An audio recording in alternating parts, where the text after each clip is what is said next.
Bonjour à vous tous qui nous rejoignez sur Immedia, hym.media. Laurent Fent avec vous pour vous proposer une série. Dans le cadre de ce séance prenante, il s'agit de Kidding. Alors Kidding, c'est un ovni.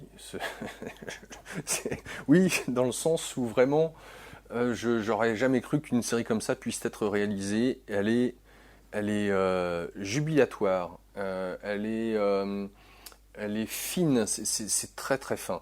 Alors je vous explique un petit peu, Kidding, ça raconte quoi? Alors déjà c'est avec Jim Carrey et c'est bon nombre d'épisodes réalisés par Michel Gondry, le français. Ces deux hommes, Michel Gondry et Jim Carrey, se sont bien trouvés. Pourquoi?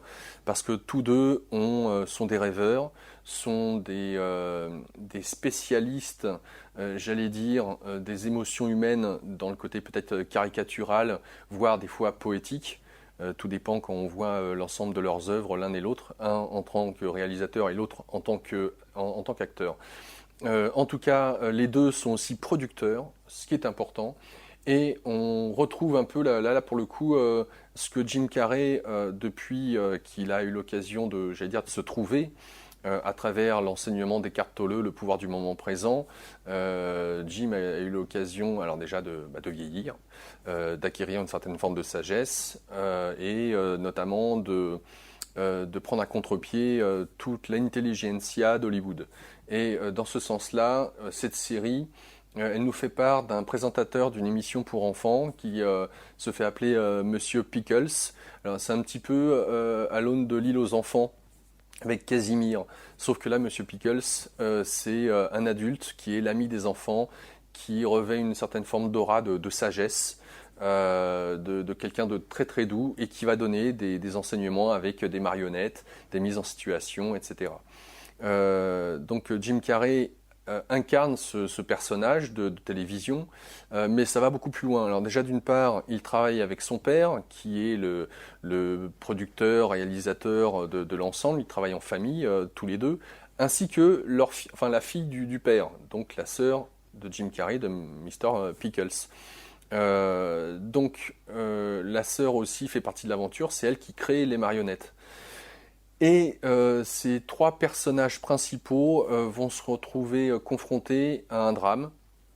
En l'occurrence, Jim Carrey est marié, père de deux enfants qui sont des jumeaux, et un accident de voiture fait que un des jumeaux décédera.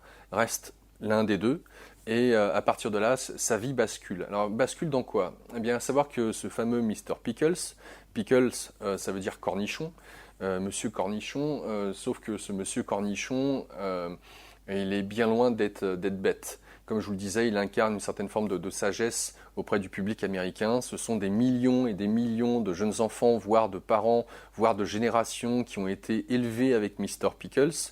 Et cette aura fait que Jim Carrey, une très lourde responsabilité vis-à-vis de son public, au regard de la sagesse, entre guillemets, qu'il véhicule auprès des différentes générations.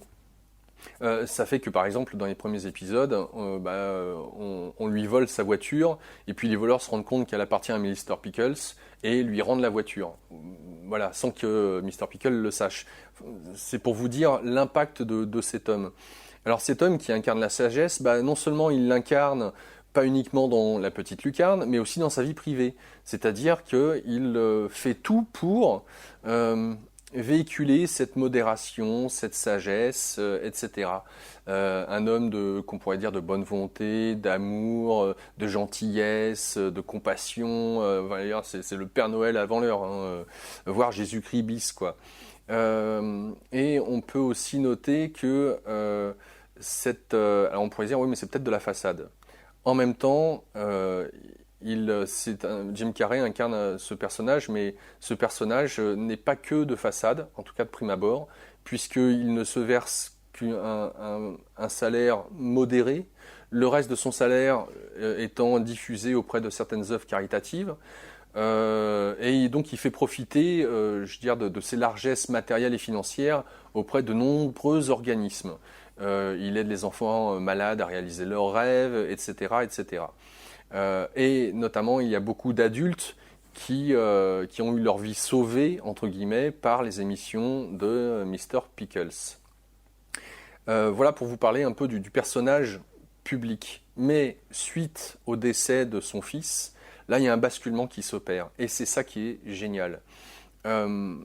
Et c'est là où on voit la marque, j'allais dire, de l'enseignement, notamment de Eckhart Tolle avec le pouvoir du moment présent, et du fait de vouloir se réfugier dans un monde de bisounours, où on va lisser les choses, où on va être dans une sorte de déni de ses émotions, sous prétexte de vouloir paraître, entre guillemets, un sage auprès d'un large public. Alors, Mr. Pickles ne boit pas, ne fume pas, traverse dans les clous, conduit sans faire d'excès de vitesse. Enfin, c'est vraiment le citoyen modèle, si on peut dire ça comme ça.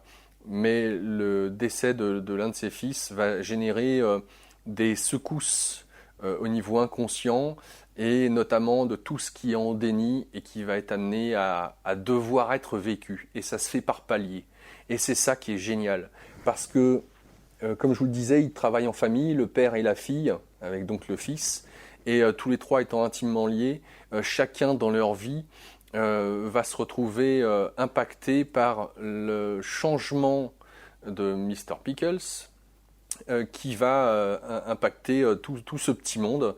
Et tous les faux semblants, tous les mensonges que l'on se fait à soi-même vont être amenés à exploser petit à petit. Tous les verrous vont sauter et ça va se faire avec plus ou moins de violence, vous allez le voir, en fonction du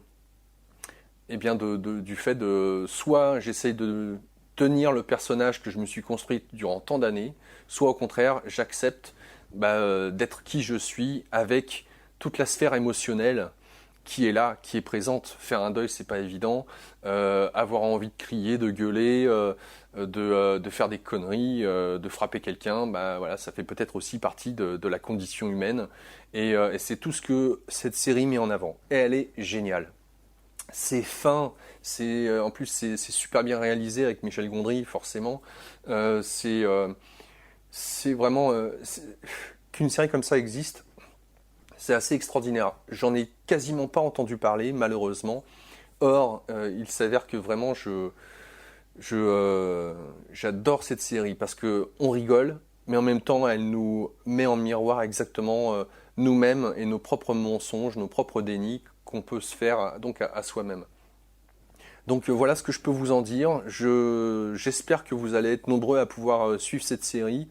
Et n'hésitez pas à laisser un commentaire sous la vidéo ou sur la page d'Immédiat consacrée à cette émission. En vous souhaitant un bon visionnage et à bientôt. Au revoir.